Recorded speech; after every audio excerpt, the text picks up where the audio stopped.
Friends, कैसे हैं आप लोग। आज हम लोग पढ़ेंगे MAHN यानी master of arts in Hindu studies, जिसमें आज पढ़ेंगे MAHN 005 के खंड 3 में इकाई 2 6 प्रकार के कर्म, जिसमें आज हम आपके लिए लेकर आए हैं सांडिल्य विद्या।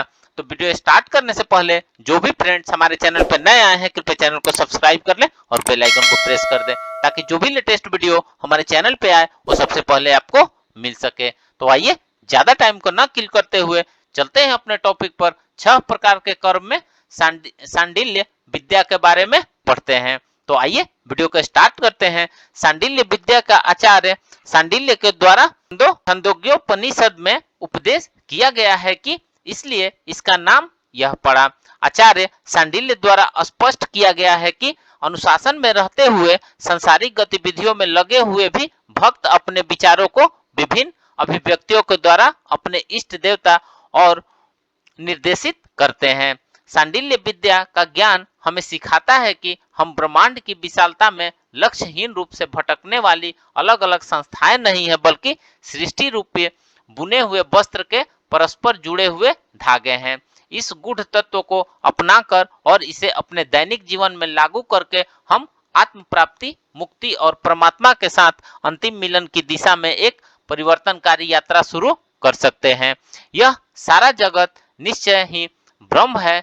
यह उसी से उत्पन्न होने वाले, उसी में लीन होने वाला और उसी में चेष्टा करने वाला। इस प्रकार शांत होकर उपासना करें, क्योंकि पुरुष निश्चय ही क्रतुमय, निश्चयात्मक एवं इस लोक में पुरुष जैसे निश्चय वाला होता है, वैसा ही यहाँ से मरकर जाने पर होता है। अतः उस पुरुष को निश्चय ही करना चाहिए। अर्थात संपूर्ण विश्व दिव्य निर्माता ब्रह्म की अभिव्यक्ति है। हम उसी से उत्पन्न हुए हैं, उसी में विद्यमान हैं और अनंत उसी में विलीन हो जाते हैं। मानव मात्र के लिए सांसारिक इच्छाओं से मुक्त होकर आंतरिक शांति और पवित्रता की भावना के साथ अपनी उपासना करना भी महत्वपूर्ण है। जिस प्रकार हम इस जीवन के बारे में कर्म और हमारी चेष्टाएं हमारे भाग्य का निर्धारण करते हैं, उसी प्रकार वे मृत्यु के बाद भी हमारी यात्रा को प्रभावित करेंगे। यह समझ से हमें यह बोध कराती है कि हमारे हाथों में कितनी बड़ी जिम्मेदारी है और हमें अपने जीवन के सभी पहलुओं में विवेक और सावधानी बरतने की अनिवार्य आवश्यकता है। साथ ही यह भी स्पष्ट हो जाता है कि हम जीवन के भव्य रंगमंच में केवल निष्क्रिय दर्शक नहीं है, बल्कि अपनी वास्तविकता को आकार देने की शक्ति वाले सक्रिय भागीदार हैं।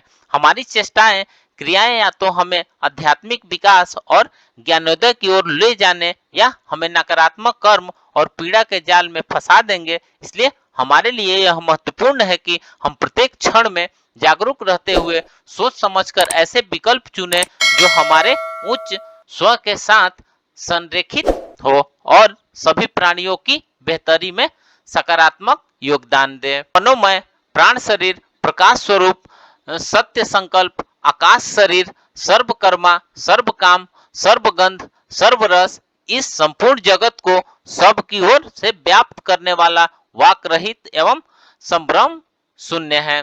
उस ब्रह्म का और परिचय देते हुए आचार्य सांडिल्य कहते हैं कि वह ब्रह्म मनोमय है, अर्थात वह मन के रूप में व्यक्त होता है। वह मन के भावों, विचारों, ज्ञान की भक्ति और समाधि का कारण है। वह मन को शुद्ध, शांत और एकाग्र बनाता है। वह प्राण शरीर है, अर्थात वह प्राण के रूप में व्यक्त होता है।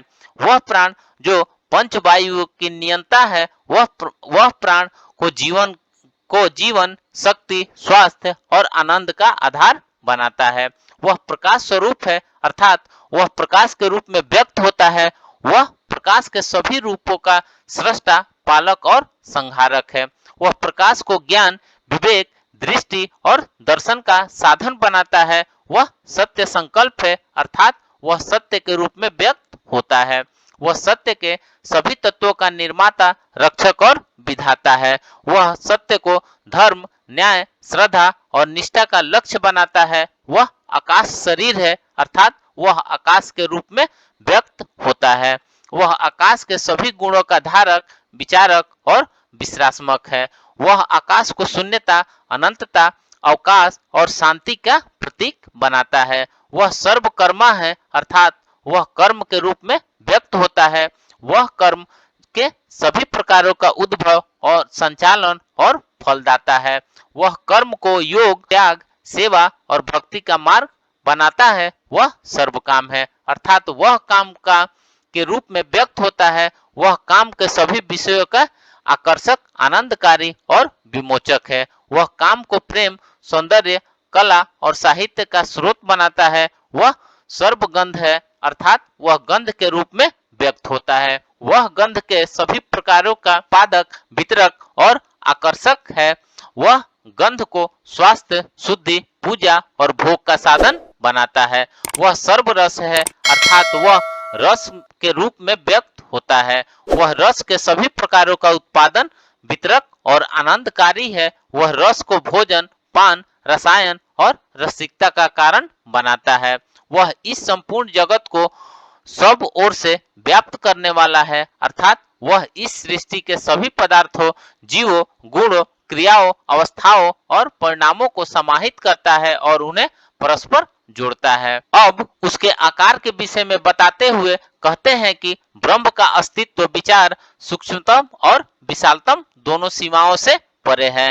हृदय कमल के भीतर यह मेरी आत्मा मेरे हृदय के बहुत छोटा 3 रोम वाला धान से एक जौ के बराबर, एक सरसों के बराबर, एक श्यामक के बराबर अथवा एक श्यामक के दाने के बराबर है, तथा हृदय कमल के भीतर यह आत्मा मेरे हृदय में ज्ञान यानी बहुत बड़ा, पृथ्वी से बड़ा, अंतरिक्ष से बड़ा, स्वर्ग से बड़ा, सभी लोकों से बड़ा है। अब उसके आकार के विषय में बताते हुए कहते हैं कि ब्रह्म का अस्तित्व विस्तार सूक्ष्मतम और विशालतम दोनों सीमाओं से परे हैं। यह मेरे अस्तित्व के मूल का सबसे गहरा बिंदु है और वे अपनी आत्मा के अत्यंत सूक्ष्म और विशाल दोनों रूपों में वर्णन करते हैं। वह बताते हैं कि आत्मा हृदय के भीतर सूक्ष्म आकार स्थित है। आत्मा धान से, जौ से, सरसों से, श्यामक यानी सावा चावल के दाने से भी सूक्ष्म है। ये सभी उदाहरण आत्मा के अति सूक्ष्मता को दर्शाते हैं। आत्मा इतना छोटा है कि उसे देखना या स्पर्श करना असंभव है। फिर कहते हैं कि यह आत्मा में मेरे हृदय में पृथ्वी से बड़ा, अंतरिक्ष से बड़ा, स्वर्ग से भी बड़ा तथा इन सभी लोकों से बड़ा, ये सभी उदाहरण आत्मा की अनंतता को दर्शाते हैं। आत्मा इतना बड़ा है कि उसे मापना या सीमित करना असंभव है। इस प्रकार सांडिल्य ऋषि आत्मा के दोनों परस्पर विरोधी गुणों वाला बताते हुए कहना चाहते हैं कि आत्मा एक ही है, परंतु उसका अनुभव भिन्न भिन्न अवस्थाओं में भिन्न भिन्न होता है।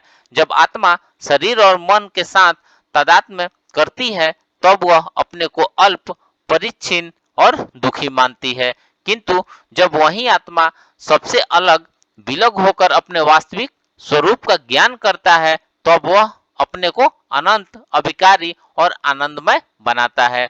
यह मंत्र हमें बताता है कि आत्मा का स्वरूप न तो अत्यंत सूक्ष्म है और न ही अत्यंत विशाल है। आत्मा का स्वरूप शुद्ध चैतन्य है जो न तो किसी आकार का है और न ही किसी सीमा का है। आत्मा को जानने के लिए हमें अपने हृदय में ध्यान करना होगा जहां वह निहित है। आत्मा को जानने के लिए हमें अपने अहंकार, ममता, राग, द्वेष, भय, शोक, आसक्ति आदि से मुक्त होना होगा जो हमारे आत्मा के ज्ञान को आवरण करते हैं। आत्मा को जानने के लिए हमें अपने शुद्ध, निर्मल और निर्विकार भाव को जागृत करना होगा जो हमारे आत्मा के साथ एक हैं, जो सर्वकर्मा है, सर्व काम, सर्वगंध, सर्वरस, इस सब को सब ओर से व्याप्त करने वाला वाहित संभ्रम शून्य है। वह मेरा आत्मा हृदय कमल के मध्य में स्थित है, यही ब्रह्म है। इस शरीर को से मरकर जाने पर इसी को प्राप्त होऊंगा, ऐसा जिसका निश्चय है, जिसे इस विषय में कोई संदेह नहीं है, ऐसा सांडिल्य ने कहा। और सांडिल्य ने कहा कि सांडिल्य विद्या के उपसंहार में बताते हैं कि हृदय स्थित ब्रह्म और पर ब्रह्म दोनों एक ही हैं। यह ब्रह्म सब कुछ करने वाला, सब कुछ चाहने वाला, सब कुछ सुगंधित करने वाला, सब कुछ स्वादिष्ट करने वाला। इसका तात्पर्य यह है कि ब्रह्म सब प्रकार की शक्तियों, इच्छाओं गुणों और रसों का स्रोत है। ब्रह्म ने ही सब कुछ रचा है, ब्रह्म ने ही सब कुछ चाहता है, ब्रह्म सब कुछ को सबको सुंदर और सुखद बनाता है। यही ब्रह्म सब कुछ को अपने में समाहित करने वाला अकथनीय और अविशेष है, अर्थात ब्रह्म सब कुछ का आधार है। परंतु ब्रह्म को किसी भी शब्द, वाक्य, नाम, रूप, गुण, कर्म आदि से व्यक्त नहीं किया जा सकता। ब्रह्म अपरिछिन्न, अव्यक्त, अविभाज्य, अविनाशी, अविकारी, अविनाशी, अविनाशी है। यह ब्रह्म ही मेरी आत्मा है जो मेरे मेरे हृदय में विद्यमान है। ब्रह्म और जीव का कोई भेद नहीं है, दोनों एक ही सत्ता के अभिन्न अंश है। ब्रह्म का अभिभाव ही जीव है, जीव का निर्विकल्प रूप ही ब्रह्म है। ब्रह्म को जानने का उपाय अपने आत्मा को जानना, अपने हृदय में ब्रह्म का अनुभव करना, यह ब्रह्म है और मरने के बाद भी इसी को प्राप्त होऊंगा, ऐसा मुझे विश्वास है। यह ज्ञात हो जाने पर, अर्थात ब्रह्म का ज्ञान होने पर जीव को मोक्ष की प्राप्ति होती है, जीव को संसार के बंधनों से मुक्ति मिलती है। जब जीव को अपनी असली पहचान का बोध होता है तो ब्रह्म ही है, तब जीव को अपने आत्मा के साथ ब्रह्म का साक्षात्कार होता है, जो कि सत्य, ज्ञान और आनंद का स्वरूप है।